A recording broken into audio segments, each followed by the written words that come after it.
Kain po tayo. Alam nyo, simple lang ang buhay natin. Kailangan maging masipag tayo, matyaga. Kung ano yung nasa isip mo para sa inyong pamilya, para hindi kayo mahihirapan. At iisipin mo yung bukas para sa inyong mga anak. Para yung sa future natin, kapag pagtanda natin, kapag masipag ka, makakain ka sa oras sa gusto mo. Makakain ka kung ano nasa isip mo. Hindi ka pahirap. Pero pag tamad ka, oras ka nang mag-isip.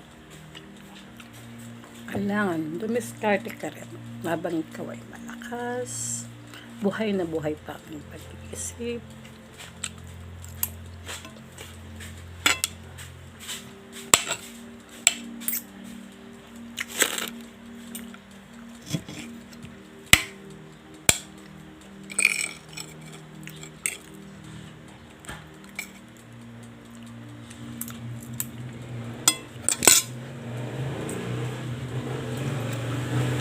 Pero hindi naman kinakailangan na puro material na bagay ang kailangan mo. Kailangan may spiritual life ka. Hindi puro trabaho. Kailangan may time ka rin para kay Jesus.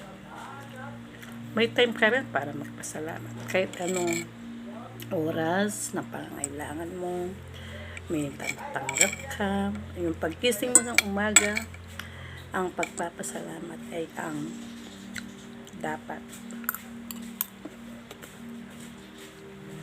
That's it. Simple lang buhay. Habang bata ay magtrabaho.